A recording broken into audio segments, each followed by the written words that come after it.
Once upon a time, all the feelings and qualities of human beings met somewhere on Earth. After Boredom had yawned for the third time, Madness, as crazy as ever, proposed to them. "Let's play hide and seek." The Intrigue was intrigued and raised the eyebrow, and Curiosity helplessly asked, "Hide and seek? And how does this work?" "It's a game," Madness said, "in which I'll cover my face and start to count from 1 to 1,000,000.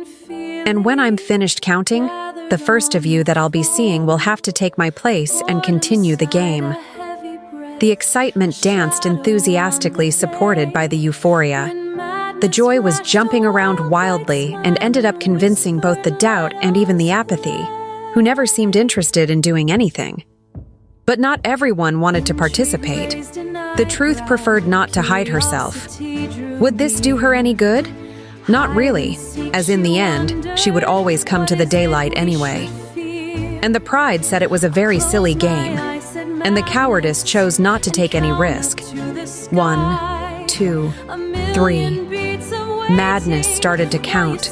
The first one to hide was the Sloth, being as lazy as ever, and she dropped after the first stone by the wayside. The Faith went to heaven, and the Envy hid behind the shadow of the Triumph, which had put in its own efforts to climb the highest tree. The Generosity hardly got to hide herself because every place she discovered she thought was wonderful for some of her friends.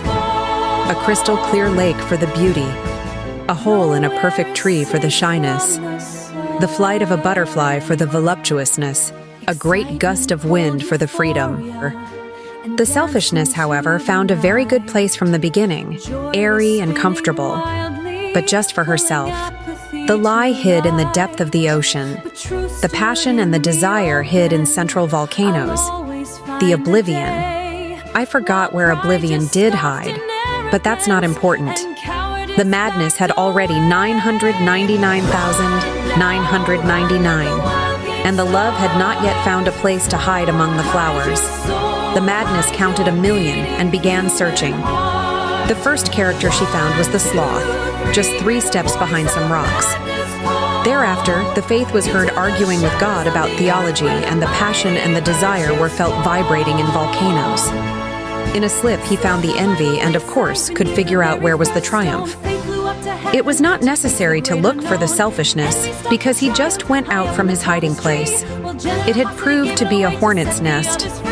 Tired of walking, he felt thirsty and went to a nearby lake where he discovered the Beauty. The Doubt was even more at ease because he found the Beauty leaning on a fence, still undecided where to hide. And in this way he could find everyone. The Talent lying on fresh grass, the Distress in a dark cave, the Lie behind the rainbow. It's a lie. Instead, she was at the bottom of the sea. The Oblivion had forgotten that she had been playing hide and seek, but only the Love did not appear anywhere. The Madness looked behind every tree, every stream in the world, on top of the mountains, and when she was about to give up, she saw a rose bush and thought, "The Love is always so corny. She probably hid safely in the roses." He took a fork and began to move the branches.